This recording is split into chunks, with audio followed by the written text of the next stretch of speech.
本来是接近满分的这么一个东西啊，就孩之宝它这么一敷衍呢哼。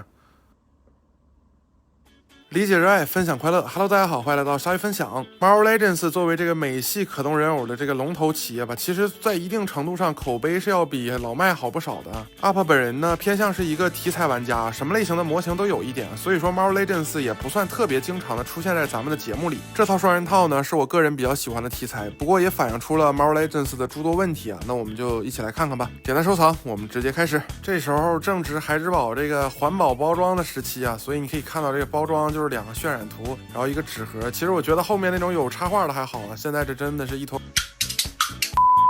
这个时候呢，也正值这个复仇者联盟漫画的60周年啊，所以你看到它这个是有主题的。侧面呢是这么一个玩具的上下插画，那对应着另一面呢，它是漫画里的一个形象啊。背面就是一些简单的产品配件。那我们直接就看一下本体。首先先来看一下这款套装里的雷神，乍一看特别的帅，对吧？尤其是这个大胡子的形象呢，其实跟我们的电影雷神还是有点接近的。但其实这款的雷神并不是还原着索尔本人的状态啊，他的本名其实叫埃里克·马斯特森，是索尔伪装成地球人时的一个战友啊。原本其实是一个普通的地球建筑师，但是后来呢，因为一次意外跟索尔进行了融合啊，就成了暂时的雷神。不过后面他有一个属于自己的称号——雷霆战士。这个角色还是实际上比较有收藏意义的，因为在无限手套的漫画中呢，跟灭霸战斗的就不是索尔本人啊，而是这个埃里克·马斯特森啊。拿出经典的漫画索尔啊，你会觉得哪个造型更帅呢？其实这个索尔是孩之宝之前比较久的一款产品了。你可以看到，虽然是同素体，但我这只也是软塌塌的，并且这个颜色和造型上，我觉得都是我们这次的埃里克会更加的帅气一点。那你也可以看到，在漫画里，这个索尔的造型其实要比埃里克更加的原始啊。他的盔甲呢，都是这种很简单的绷带什么的啊。不过早些时候 ML 这个涂装还是不错的。你可以看到面雕呢，也没有用到现在这个 Photoreal 的技术啊，所以说跟埃里克看起来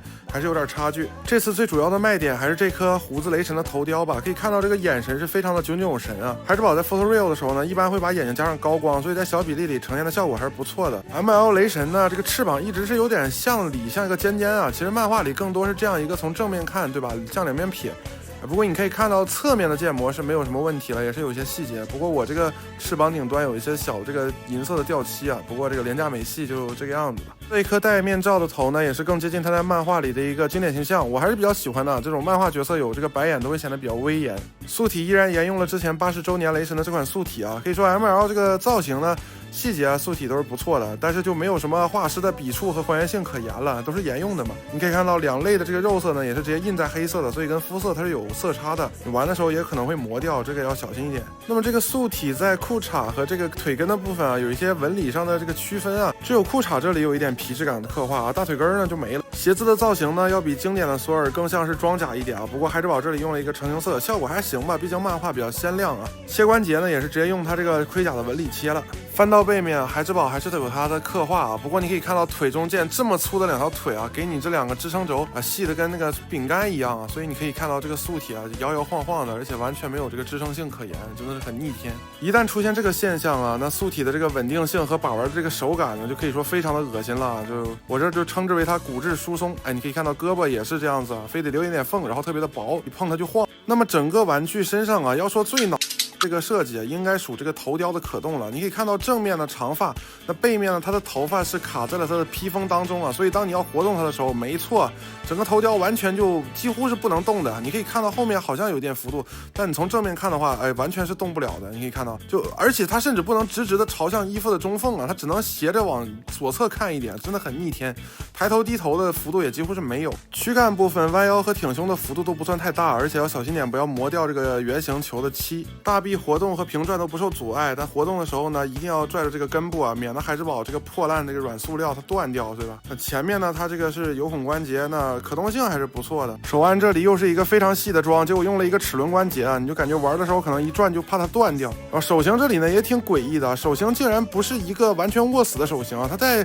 手的中间开了个卡槽，然后又完全握不住这个锤子，所以我只能用蓝凝胶固定它了。那锤子的细节呢，还是之前的那个模具啊，上面刻有符文，还是不错的。底下可以选旋转，腰部的旋转也没有问题啊。不过你看到这个侧腰之后，基本上穿帮很严重，下盘、膝盖还是脚啊，还有大腿平转，该有的都有，接地什么的。不过这个软依然是个问题啊，基本上我摆在这个桌子上，一会儿就倒一次，一会儿就倒一次，真的挺烦人的。那么当你拿这个中规中矩可动性的这么个素体，想要摆一些稍微有点张力的姿态呢，抱歉，它完全胜任不了，因为它的头雕完全是动不了的，除了在那站着朝45度角稍微斜望以外呢，它是干不了任何事儿的，因为它头动不了嘛。人家以前的小雕像都是把头可以动，然后身体锁死的，你这个可好，身体可动性再好，头锁死了有什么用呢？唯一的配件是这么一个素体通用的替换手，真的没什么好说的，装还是很软。换上头雕也是看一下这个状态下的形象啊，可以说帅是很帅的，唯独是整个站立性和把玩手感真的挺糟糕的。接下来看一下这套的重头戏，也就是我们的仙宫毁灭者。毁灭者严格意义上来讲应该不能算是角色了，而是一件兵器啊，是由奥丁铸造出来以对抗天神组的，所以实力非常的强大，几乎能摧毁所有的已知物质。当然这是漫画里的设定啊。更有趣的是他也曾经担任过吞星使者呀，而且呢还曾经作为吞星的素体与其融合啊，帮助吞星复活。整体的块头是非常的巨大的，跟本套的雷神比一下，那雷神已经算高的了，对吧？那毁灭者依然是给人带来了很强烈的压迫感。上半身的话应该是用了2层这个比较厚实的空心塑料，不过整体的沉重还是比较坠手的。那毁灭者的外形呢，在漫画中大致相同啊，就是这么一个浑身带刺儿的银色机器人。当然每个画师会有不同的风格，不过 ML 还是那句话啊，他不会给你一个具体的形象出处，很少啊，他不去细究这些东西啊，反而是综合下来保留一些特征啊，这样子的话呢，你也不会去苛责他，对吧？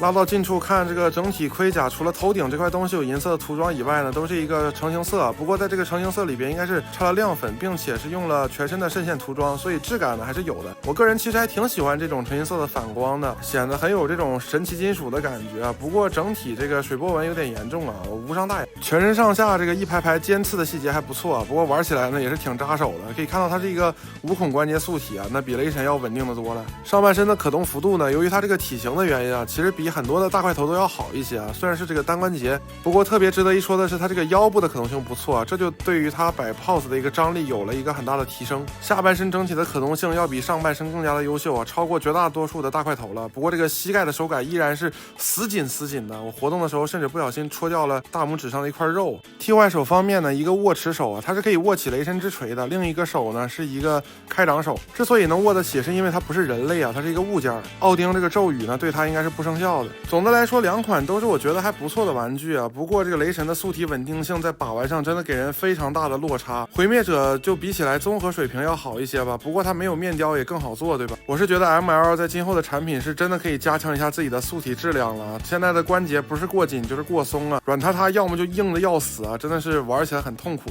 不过不到300的价格收这么2只呢，看着这个毁灭者的份上还是可以接受的。OK， 喜欢我的内容呢，就请点赞、收藏、加关注，你的支持是我更新最大的动力。也可以加入我们的聊天群，一起聊玩具，理解热爱，分享快乐。我是鲨鱼，我们下期不见不散，拜拜。